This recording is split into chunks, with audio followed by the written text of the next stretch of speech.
자, 오늘은 다니엘 9번째 강의입니다. 이름하여 마케도니아 왕국의 멸망. 마케도니아, 그럼 그리스 제국의 멸망이 되겠습니다. 여러분 그 제국 공부하시면서 칼데아 왕조가 바벨론 제국, 그 다음에 아케메네스라는 좀 어려운 이름을 가진 아케메네스 왕조가 페르시아 제국을 건설했고, 왜 사람들이 페르시아를 이제 성경에서 그 시대를 따질 때 메데 페르시아라고 부르는지를 이제 이해하시죠? 원래는 메데 제국의 이제 봉신이었던 캄베세스 1세, 그러니까 이제 페르시아의 키루스의 아버지, 이제 있던 그 사람이 반란을 일으켜가지고 메데를 점령하고 바벨론을 점령하잖아요. 그래서 메데를 잇고 있는 페르시아 제국, 그래서 우리가 메데 페르시아라고 부른다라고 했는데, 지난번 말씀이 되게 슬펐어요. 그 에스더 요왕의 남편이기도 했고, 또 아닥사스다, 그러니까 느헤미야와 에스라 학자의 친구이기도 했던 이 걸출한 성경 속의 페르시아 제국의 멸망을 이야기했었습니다. 그래서 마지막 황제가 다리우스 3세였다고 얘기했어요. 그래서 베소스 일파에게 잡혀가지고 처형되었고, 베소스는 자신들이 페르시아의 후임이라고 자처했지만 결국에는 알렉산더에게 잡혀서 죽고 말았죠. 이 알렉산더 대왕이 이제 오늘 이야기에 등장합니다. 이 마케도니아라는 제국은요, 성경에서 그다지 크게 다뤄지고 있지가 않습니다. 그래서 오늘은 이제 한 번에 마케도니아에 대해서 이야기하고 멸망까지도 이야기를 할 거예요. 원래 이 마케도니아 왕국은요, 이제 얘네 왕조 이름이 좀 헷갈리는데, 여러분 마케도니아라는 나라는 지금도 있어요. 지도 보니까 있더라고요. 그리스 위에 있습니다. 이 왕조는 이제 이름하여 아르게아스 왕조예요. 아르게아스. 자, 아르게아스 왕조가 원래 그리스의 베르기나라는 현재 있는 도시예요. 이 베르기나라는 도시가 고대 지역 이름은 아이가이예요. 아이가이라는 고대 지역에 있었던 이 아르기아스 왕조가 주변 지역을 평정하면서 생긴 이 왕국이 바로 마케도니아 왕국이에요. 마케도니아. 이 아르기아스 왕조가요, 기원전 700년부터 기원전 310년까지 약 390년간 마케도니아 왕국을 통치했습니다. 자, 700년이면은 그 북이스라엘 멸망하고 나서죠. 그 다음에 여러분이 가장 가깝게 알고 있는 역사가 330년에 다리우스 3세가 이제 페르시아 왕국이 죽고 끝나잖아요. 330년에. 그러니까 이제 310년까지 통치했다는 거는 얘네들은 남의 제국 멸망시켜 놓고는 20년밖에 못 버텼다는 얘기예요. 그죠? 310년에 멸망하고 맙니다. 이 아르기아스 왕조가요. 아르기아스 왕조는 원래 이 펠로폰네소스의 아르고스라는 지역의 테메노스라는 가문 출신이에요. 테메노스라는 가문의 아르고스라는 지역에서 왔어요. 그래서 자기들의 왕조 이름을 아르게아스다. 그래서 이 아르게아스는 원래는 그리스 출신입니다. 아르게아스는 그리스 출신의 가문인데, 재밌는 이야기가 있는데요. 기원전 500년에 올림픽이 개최됐는데 여기에 출전한 알렉산드로스 1세가요. 그리스인이 아니라는 이유로 올림픽 출전에 대해서 이유를 받았습니다. 재밌는 이야기죠? 그랬더니 이 알렉산드로스 1세는요, 자신이 아르고스 출신이라는 것을 주장해서 이것이 사실로 밝혀지면서 올림픽에 무사히 출전할 수 있었다라는 이야기가 있어요. 그래서 마케도니아는 그리스 출신 사람들이 세운 왕국이에요. 그리스 출신의 아르고스, 다른 말로 하면 아르게아스 왕조가 만든 왕국이 마케도니아 왕국입니다. 그리스 위쪽에 있다 그랬어요. 이 마케도니아인들은 그리스어를 쓰긴 했는데, 아테네가 이제 그리스라는 그 지역에 제일 똘똘한 사람들이잖아요, 아테네. 여러분 세계사 기억나시겠지만 아테네는 이미 기원전 500년 전에 민주정을 하고 있었던 나라예요. 도편 추방법도 있었고, 민주정. 그래서 참정권이 남자한테만 있었어요. 여자한테는 투표를 하지 못하게 했습니다. 여러 이유가 있겠지만 아무래도 그 당시는 폴리스들끼리 서로 전쟁을 많이 했기 때문에, 그러니까 자기들의 민족의 생존 문제가 걸려있기 때문에 실제로 병역의 의무를 지는 남자들만 투표권을 부과했을 수도 있어요. 그래서 폴리스라는 것들을 건설해가지고 폴리스들끼리 서로 협력해서 살던 게 이 그리스의 문화였는데, 이 아테네 사람들에 의해서 이 마케도니아 왕국 사람들은 야만인이라고 불렸습니다. 왜냐면은 자기들은 민주주의를 일으켰는데 쟤네들은 아직도 왕조잖아요. 그러니까 문명에 있어서 좀 덜 떨어졌다 이거지. 그래서 그리스어를 썼음에도 불구하고 야만인 취급을 마케도니아 왕조가 받았습니다. 자, 야만인 취급하면 될까 안 될까? 화가 나요 안 나요? 나겠지. 그래서 마케도니아 왕국의 이 필리포스 2세, 유명한 사람인데 몇 명만 거론할 거예요. 2명만. 이 필리포스 2세 때 와서는 이 사람이 북쪽으로 영토를 넓혔고요. 남쪽으로는 테살리아를 점령해가지고 그리스의 영향력을 갖기 시작했고, 결정적으로 카이로네이아 전투에서 기원전 338년에 마케도니아가 아테네를 이기는 사건이 일어납니다. 야만인 주제의 이 민주주의 국가랑 전쟁에서 이겼다는 거예요. 그래서 사실상 그리스의 지배자가 됩니다. 이 마케도니아 왕국이요. 얘네가 이 민주주의를 잘 하고 있던 아테네, 그리스 지역의 이 맹주가 됩니다. 자, 이 전투에서 아들인 알렉산더도 출전을 했어요. 그래서 이제 알렉산더가 이 마케도니아 왕국 필리포스 2세의 군대의 좌익을 맡았다고 합니다. 이때 이제 알렉산더 2세가 처음으로 이름이 등장하죠. 이 필리포스 2세는요, 페르시아를 원정할 계획을 갖고 있었다고 지난번에 이야기 드렸는데, 페르시아 원정을 그리스의 폴리스들이 자금과 병사를 지원하는 것을 약속받고는 폴리스들을 용서해줬다고 합니다. 그래서 이 필리포스 2세의 자비에 아테네와 나머지 폴리스들은요, 마케도니아에 충성을 맹세합니다. 자, 이 필리포스 2세는요, 코린토스 동맹이라는 것을 만들어요. 이 코린토스 동맹이라는 것은 고린도라는 이름이랑 연결돼 있죠. 이 코린토스 동맹을 만들어가지고 이 동맹이란 결국 폴리스들과의 연합인데 뭐냐면은 페르시아를 치기 위한 동맹국인 거예요. 그러니까 내가 페르시아 칠 건데 너네들은 다 날 도와라. 이게 마케도니아 왕국의 필리포스 2세의 야심이었어요. 자, 한편 이 그리스가 페르시아의 지배를 다리우스 1세 대왕 때 잠깐 받았었습니다만 알렉산드로스 1세 때 독립을 합니다. 그러니까 이 다리우스 1세, 좀 기억 여러분이 하죠? 다리우스 대왕 때 뭐가 완성됐죠? 복습. 뭐가 완성됐죠? 성전. 그러니까 다리우스가 기원 원년이 몇 년이? 제위 원년이 몇 년이에요? 521년이죠? 원년이 521년. 왕이 된 건 522년. 그때 누구를 죽였죠? 찬탈을 했던 가우마타를 죽이고 왕이 된 사람이 다리우스 1세예요. 그래서 그 키루스의 딸인 아토샤랑 결혼했었다. 그래가지고 521년이 다리우스 1년, 그다음에 516년이 다리우스 제6년에 성전이 완공되니라. 이렇게 역사랑 맞췄었죠. 자, 이제 중요한 인물이 이제 이 알렉산더인데, 알렉산더 대왕은 이 사람은 이제 필리포스 2세의 아들입니다. 그래서 마케도니아의 귀족들처럼 왕자잖아요. 그래서 읽기와 악기와 말타기와 사냥과 싸움 등을 배웠습니다. 이 사람은 첫째는 아닌데 자기 위에 있는 자식들이 다 여자이기 때문에 황태자로서 교육을 받았어요. 필리포스 2세 밑에서요. 자, 이런 이야기가 있는데 알렉산더가 10살 때 데실리아의 상인이 말 한 마리를 왕에게 가져왔다고 합니다. 근데 이 말이 워낙 힘이 세고 날뛰어가지고 아무도 못 길들여서 왕이 내다 버려라 그랬는데 알렉산더가 자기가 길들여보겠다라고 했어요. 그래서 결국엔 길들이는 데 성공했고 알렉산더가 그 말을 타고 질주하는 모습을 보여주었는데 그것을 본 필리포스 2세가요. 알렉산더에게 입맞춤을 하면서 이런 이야기를 했다고 합니다.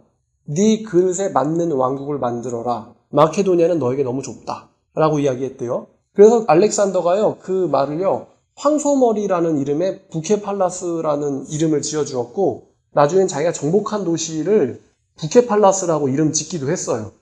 자, 그리고 또 재밌는 게 이 알렉산더가요. 13살 때 유명한 철학자인 아리스토텔레스에게 교육을 받기도 했습니다. 아리스토텔레스. 이 아리스토텔레스는요. 자기 고향 스타게이라라는 도시를 재건하는 것을 약속받고 알렉산더 대왕을 교육을 시켜줬어요. 자, 필리포스 2세가 알렉산더에게 나라를 섭정시키게 하고 그 비잔티온 제국을 상대로 전쟁을 벌이는데 이때 이제 여러 곳에서 반란이 일어납니다. 트리키아라는 지역에서도 반란이 일어나는데 알렉산더에 의해서 제압을 당해요. 그러니까 아버지가 나간 틈에 반란이 일어났는데 아들인 알렉산더에 의해서 제압당해요. 또 일리리아 지방에서도 반란이 일어났는데 반란이 일어나서 마케도니아가 공격을 받았는데 또 알렉산더에 의해서 격파를 당합니다. 그러니까 이 알렉산더라는 사람은요. 거의 전쟁에서 져본 적이 없는 사람인 것 같아요. 엄청 잘 싸우나 봅니다. 아예 그냥 스토리 자체가 전쟁을 위해서 존재하는 대왕 같은 그런 사람이 바로 이 알렉산더예요. 자, 그래서 이 알렉산더가 섭정하고 있을 때 기원전 338년에 아테네에서 또 반란이 일어나요. 아테네. 우리들은 저 야만인의 지배를 못 받겠다. 그래서 반란을 일으키는데 알렉산더와 필리포스 2세가 아테네로 결국 내려갔어요. 자, 그럼 어떻게 됐을까요? 당연히 제압당했죠. 그래서 이때 이제 코린토스 동맹의 최대 맹주가 바로 이 마케도니아 왕국이 됩니다. 이후 필리포스 2세는 페르시아 원정 준비를 했어요. 근데 필리포스 2세가 원정 준비를 하던 도중에 암살을 당합니다. 그래서 알렉산더가 왕이 돼요. 들리는 소문으로는 왕이 알렉산더보다 더 귀여워하려고 했던 어떤 이제 자식이 있었는데 알렉산더가 자기의 왕이 되는 것에 대해서 두려움을 느껴가지고 결국에는 누구 시켜가지고 아버지를 암살했다 이런 설이 있습니다. 아직 확인되진 않았는데요. 어쨌거나 아버지 사후에 알렉산더가 왕이 됩니다. 그리고 이제 알렉산더가 왕이 되니까 그리스에서 또 반란이 일어나요. 그때 그리스 도시들이 알렉산더한테 좀 쓴맛을 본 적 있잖아요. 그래서 반란이 일어나는데 이 반란을 해도 될까 말까 라고 그리스의 폴리스들이 주저를 하는데 그때 이제 테베라고 하는, 여러분 혹시 테베라는 도시 이름 들어본 적 있나요? 테베라는 도시가요, 우리는 결상전하겠다 라고 했는데요, 결국 알렉산더한테 철저하게 패배하고 알렉산더는 테베의 모든 남자들을 죽이고 여자들과 아이들은 노예로 팔아버렸다고 합니다. 좀 잔혹한 면이 있죠. 그렇게 되자 그리스가 완전히 알렉산더에게 이제 쫄은 거예요. 야, 쟤한테 개기면 큰일 나는구나. 그리하여 기원전 334년에 알렉산더는 대군을 이끌고 페르시아로 침공합니다. 자, 이 침공 그 이야기는 이제 여러분들이 지난 강의 들으시면은 페르시아의 멸망 스토리랑 연결돼 있어요. 침공합니다. 그래서 이제 페르시아를 점령했죠. 점령하고 이 사람이 이제 남은 곳이 어디냐면 이제 인도를 침략하겠다. 그랬는데 이 인도의 겐지스 강이 엄청나게 큰 거예요. 강폭만 120m가 넘다고 하니까 이거를 건너서 침공을 해야 되겠는데 이 병사들이 죄다 싫어하는 거예요. 여기까지 했으면 됐지 뭘 또 이 강 건너에 뭐가 있을 줄 알고 넘어갑니까? 그래서 결국에는 병사들이 간절히 알렉산더를 설득해가지고 그래서 알렉산더 대왕의 영토는 겐지스 강 앞까지가 됩니다. 이게 최대 영토예요. 그리고 나서 알렉산더는 회군하고 나서 323년에 고열로 사망합니다. 그러니까 페르시아를 멸망시키고 나서 7년 뒤죠. 7년 뒤에 고열로 죽고 말아요. 자, 근데 이제 이 알렉산더가 너무 급격히 죽어버리니까 323년에 죽어버렸으니까. 지난번에 알렉산더가 누구랑 결혼했다 그랬었는데 혹시 기억나요? 324년에 자기가 멸망시켰던 페르시아의 왕가의 황녀, 공주인 트사테이라 2세와 또 파리사티스 2세랑 결혼했다. 수사에서 324년에. 근데 결혼하고 바로 그 다음 해에 죽어요. 불쌍하죠? 알렉산더 대왕도. 그래가지고 의학자들은 이게 장티푸스다 뭐다 말은 있는데 기원전 323년에 죽은 사람을 어떻게 알겠어요? 뭘로 죽었는지. 자, 그래서 이 알렉산더가 만들었던 거대한 제국은 디아도코이라고 불리는 알렉산더의 후계자들에 의해서 분열됩니다. 그래서 이 거대한 제국이 완전히 조각조각 찢겨버리고 말아요. 그래서 이제 이집트를 다스린 프롤레마이오스라는 장군, 프롤레마이오스 1세, 그 다음에 마케도니아를 다스렸던 마케도니아가 있는 그 도시, 거기를 다스렸던 카산드로스, 그 다음에 터키 지역을 다스린 리시마코스, 그 다음에 이스라엘 지역과 아시아를 다스린 누굴까? 얘는 이름 아실 수도 있는데 셀레우코스 1세에 의해서 제국들이 크게 4분됩니다. 이 외에도 작은 조그만 왕국들이 여기저기서 생기긴 했어요. 근데 가장 크게 4분할 된다는 거예요. 자, 근데 제가 재밌는 이야기를 하나 해드리면은 알렉산더가 이제 이집트까지 침공을 하는데 당연히 어딜 지나갔냐면은 예루살렘을 지나갔거든요. 근데 알렉산더가요, 그 블레셋의 가자, 여러분 알죠? 가자지구. 그 가자를 멸망시키고 또 에스겔에도 나오는데 두로를 멸망시키거든요. 두로를 멸망시키는데 알렉산더가 신기하게도 예루살렘은 그대로 뒀다고 합니다. 요세푸스에 의하면 알렉산더가 무슨 꿈을 꾸는데 이 꿈속에서 알렉산더가 질문을 했다고 해요. 내가 어떻게 아시아를 침략해서 지배할까?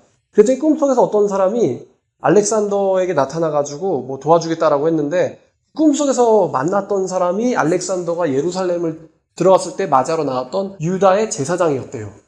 맞을 수도 있고 아닐 수도 있겠죠. 워낙 오래된 이야기니까.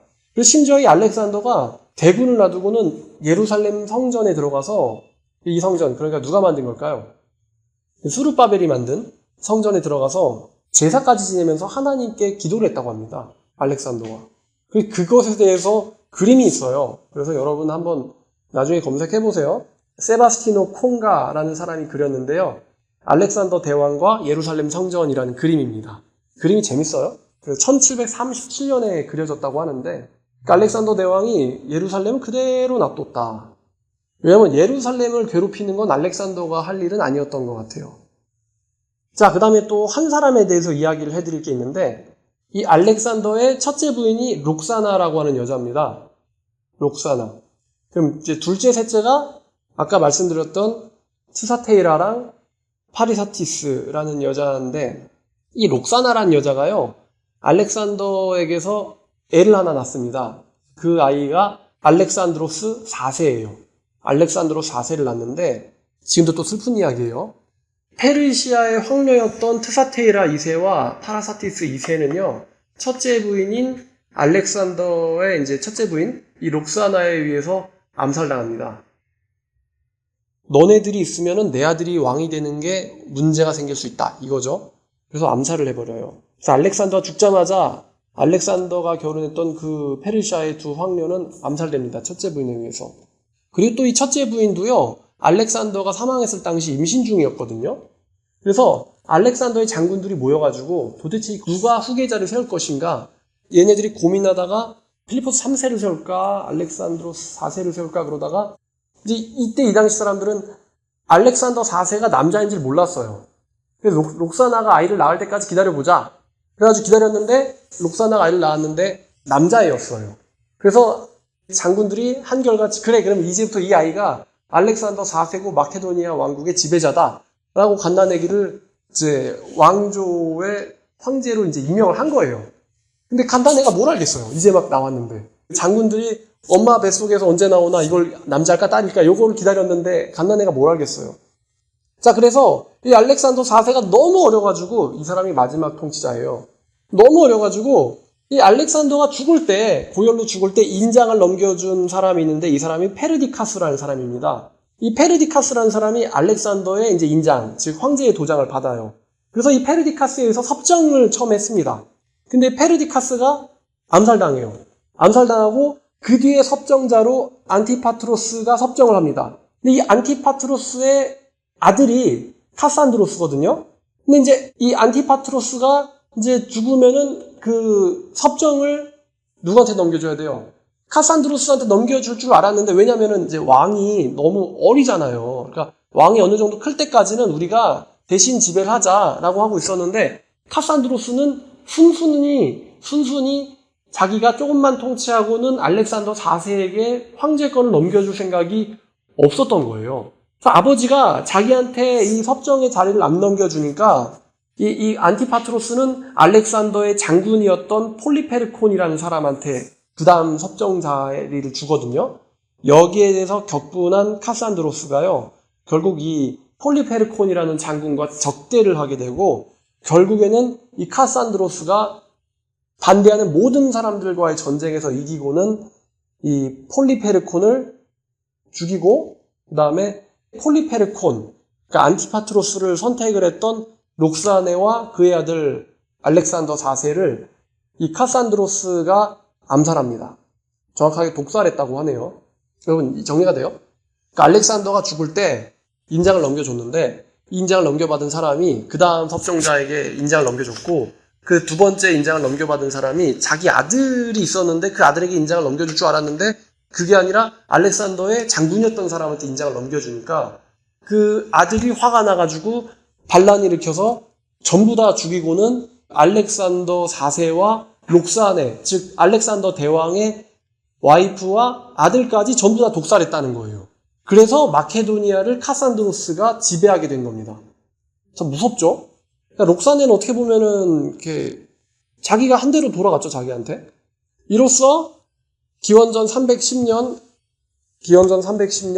마케도니아 왕국의 아르기아스 왕조가 역사에서 사라집니다. 자, 그러면 알렉산더가 323년에 고열로 죽었죠? 그럼 310년에 이 알렉산드로스 4세가 독살을 당하니까 알렉산드로스 4세는 몇 살일까요? 13살? 그거밖에 안 됐는데 엄마랑 같이 독살을 당해요. 아까 죽을 때 이 여자 임신 중이었다고 했으니까 323년에 죽었던 알렉산더 대왕, 그의 아들이 310년에 독살당한다. 13살에 죽었다는 이야기죠. 아, 참 허망하네요. 알렉산더 대왕의 이야기. 자, 이제 성경으로 돌아가서 다니엘서 7장을 보시면 다니엘 7장 6절 보겠습니다. 자, 다니엘 7장 6절에 그 후에 내가 또 본즉 다른 짐승 곧 표범과 같은 것이 있는데 이게 7장에서 나오는 다니엘이 봤던 네 짐승의 환상이거든요. 이 중에 세 번째 짐승이 바로 표범인데요. 이 표범과 같은 것이 있는데 등에는 새의 날개 넷이 있고 짐승에게 머리가 넷이 있으며 권세를 받았다 그래요. 자, 그러면 이 표범이라는 게 여러분 표범의 특징이 뭡니까? 빠르죠. 그래서 알렉산더가 필리포스 2세가 죽자마자 왕권을 이어받고 순식간에 아시아를 전부 제패를 하거든요. 가장 빠르게 제국을 제패했지만 머리가 뭐가 있습니까? 넷이 있다라는 것은 죽고 나서 제국이 네 개로 갈라진다는 거예요. 그리고 새의 날개 넷이 있다. 넷도 역시 사방을 가리키는데 사방을 가리킬 수도 있고 네 제국을 가리킬 수도 있겠죠. 네 개로 제국이 갈라진다. 여기에서 이제 겨우 한 절이 할애되죠. 7장에서 한 절이 할애돼요. 알렉산더에게. 지금 다니엘은 지금 언제적 이 환상을 보고 있습니까? 벨사살 왕 원년이라고 그러죠. 그럼 몇 년이에요? 549년에 이 환상을 보고 있어요. 549년에 벨사살 왕 원년에 이때 벨사살이 섭정 중이었잖아요. 이때 테이마에 가서 쉬던 왕이 누구지? 나보니두스 때거든요. 이때 이제 다니엘이 본 환상 중에 이제 6절이 바로 알렉산더 제국에 대한 환상이었어요. 신기하죠? 또 다니엘서 8장 8절을 보면요. 자, 이건 지난 시간에 봤던 건데 8장에 이제 5절 이하가 이제 숫염소가 나오잖아요. 이 숫염소가 그리스 알렉산더 마케도니아 제국인데 이 숫염소가 서쪽에서부터 와가지고 온 지면에 두루 다니되, 그러니까 지금 서쪽이라는 것은 마케도니아 지역을 얘기하는 거거든요. 여러분 그 지도를 한번 보시면 좋겠는데 이 마케도니아는 그리스 쪽이에요. 그래서 지도에 보면 삼지창 같이 돼 있어요. 땅 생겨먹은 게. 그리고 이제 이 페르시아 제국은 어디에 있죠? 수산성. 그러니까 이란에 있거든요. 그러니까 이란에 있는 페르시아 제국이 있고 마케도니아 제국이 그리스 쪽에서 쳐들어오니까 어디서 오는 거냐면 서쪽 방향에서 오는 거거든요. 그래서 한 숫 염소가 서쪽에서 와서 온 지면에 두루다니며 땅에 닿지 아니하며 그 염소의 두 눈에는 현저한 엄청난 큰 뿔이 있더라. 그것이 두 뿔 가진 숫 양, 곧 내가 강가에서 봤던 양에게로 나아가되 분노한 힘으로 그것에 달려갔더니 내가 본즉 그것이 순양을 쳐서 그 두 뿔을 꺾으나 순양에게는 그것을 대적할 힘이 없으므로, 이게 알렉산더에게 정복당할 때 페르시아의 국력을 이야기했다고 했어요. 대적할 힘이 없으므로 그것이 순양을 땅에 엎어뜨리고 짓밟았으나 순양을 그 손에서 벗어나게 할 자가 없었다. 그 페르시아의 멸망을 지금 이야기하고 있죠. 그 순염소가 스스로 심히 강대하여 가더니, 그러니까 이제 이집트도 침공하고 인도 쪽으로도 침공하고 가더니 강성할 때 갑자기 그 큰 뿔이 꺾여버렸다. 그래서 이 큰 뿔이 꺾였다는 게 누구의 죽음을 얘기하는 걸까요? 알렉산더의 죽음을 이야기하는 거예요. 알렉산더의 죽음을 이야기하는 거예요. 큰 뿔이 꺾이고 그 큰 뿔 대신에 현저한 큰 뿔 넷이 사방 하늘을 향하여 났더라. 그래서 페르시아를 침공하고는 마케도니아가 전체를 다스리게 됐는데, 이 마케도니아의 알렉산더가 죽자마자 그 동쪽에는 셀레우커스, 그다음 왼쪽에는 프롤레마이어스, 그 다음에 오른쪽 위에는 리시마커스. 그 다음에 이제 서쪽에 원래 자리는 카산드로스. 이렇게 네 개로 쪼개져 버렸다라고 큰 뿔 넷이 하늘 사방을 향하여 났더라. 자, 이게 이제 8절에 나오는 헬라 제국, 그리스 제국의 멸망이죠. 자, 8장 19절. 자, 이르되 진노하시는 때가 마친 후에 될 일을 내가 네게 알게 하리니 이 환상은 정한 때 끝날에 관한 것임이라. 이제 네가 본 바 두 뿔 가진 숫 양은 곧 메대와 바사의 왕들이요, 숫 양은 메대와 페르시아의 왕들이요, 털이 많은 숫 염소는 헬라의 왕이요, 숫 염소는 헬라의 왕이요, 그 두 눈 사이에 있는 큰 뿔은 곧 그 첫째 왕이요. 그러니까 이제 이게 알렉산더를 첫째라는 것은 숫자적인 순서를 이야기할 수도 있는데 가장 위대한 이런 뜻을 이야기할 수 있어요. 여러분, 그 페르시아가 메대를 점령했을 때도 이 사람은 메대 페르시아의 왕이었거든요. 근데 성경에서 그 고레스 원년이라고 했을 때 고레스가 뭘 멸망시키고 나서였냐면은 바벨론 제국을 멸망시키고 나서 고레스 원년이라고 한단 말이에요. 그럼 마찬가지로 필리포스 2세와 알렉산더가 왕이 됐지만 이 사람들이 제국의 왕이라고 불릴 때는 페르시아를 멸망시켜야 된단 말이에요. 그러니까 페르시아를 멸망시켰을 때 첫 번째 왕이 누구냐? 바로 알렉산더 대왕인 거죠. 지금 이 예언을 보고 있는 시점자인 다니엘은 어디 있습니까? 다니엘은 8장을 보니까 이 사람은 벨사살 왕 제3년이라고 그러잖아요. 그러니까 이 사람은 바벨론에 있었던 거예요, 다니엘은.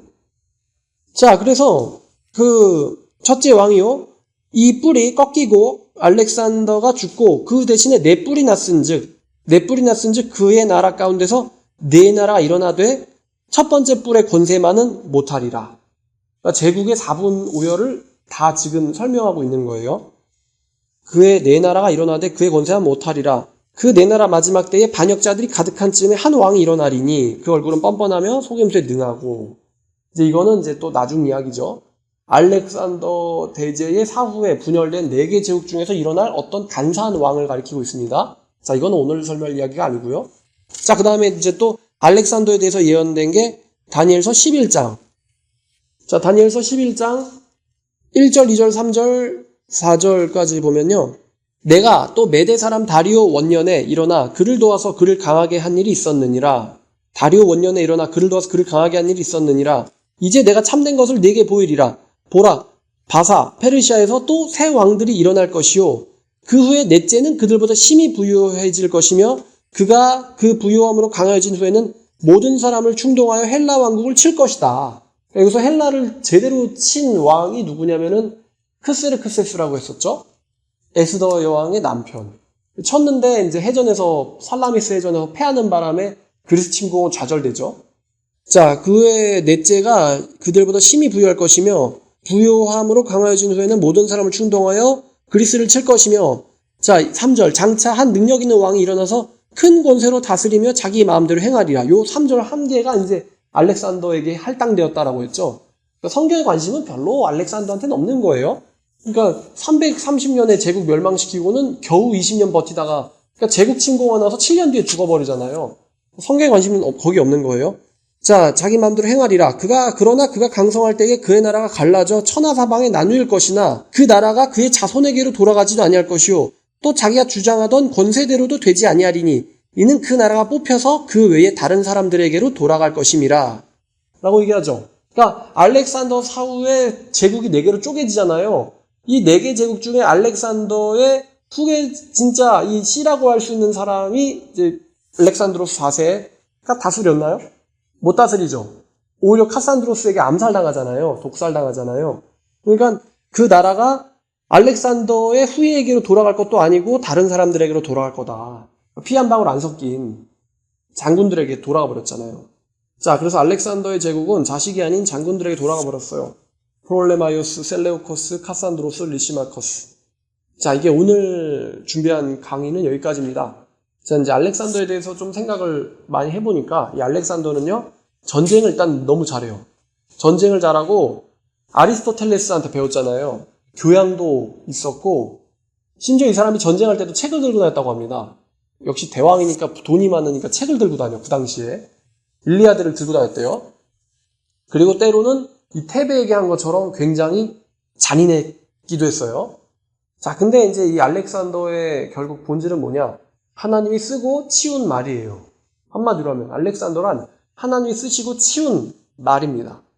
어떤 용도로 쓰셨냐? 페르시아를 멸망시키기 위해서 쓰신 말이에요. 이 알렉산더라는 사람은. 여러분 들어보니까 어떠세요?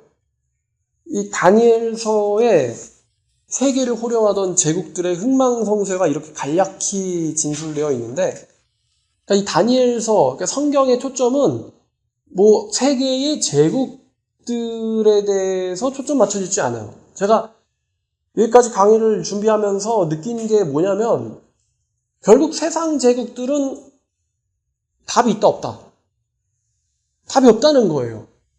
다들 세상 제왕들이라는 사람들이 결점을 갖고 있어요. 훌륭하다 해도 오래 살질 못해요. 그리고 그 자식들은 부패하기도 하고 욕심을 부리기도 하고 또 죽기도 해요. 그러니까 세상 제국들은 답이 없다. 목숨 맬 게 없다. 그러니 우리가 제대로 목숨을 걸어야 될 제국이 뭘까? 그러니까 왕국이 뭘까? 그게 바로 하나님의 나라의 왕국이라는 거죠. 제가 지금 이렇게 준비하면서도 참 어이없는데, 지금 이렇게 알렉산더가 군사학을 배우고 전술을 배워가지고 침공하고 전쟁에서 막 겐지스 앞까지 다스리고 그러는데, 이때 우리나라 뭐 하고 있었죠? 그러니까 이제 우리가 뭐 인정할 건 인정하게 해야겠지만, 한국인이라는 것은 어떻게 보면 세계 역사의 중심이 되는 민족도 아니고, 지금도 그렇지만 세계 역사의 중심에 있는 민족도 아닙니다. 역사, 과거도 현재도. 그럼 도대체 그 중심이 되지도 않는 나라에 살고 있는 우리 개개인은 뭘까? 우리가 뭐를 위해서 목숨 걸고 살아야 될까? 알렉산더처럼 야, 땅끝까지 지배할 거다.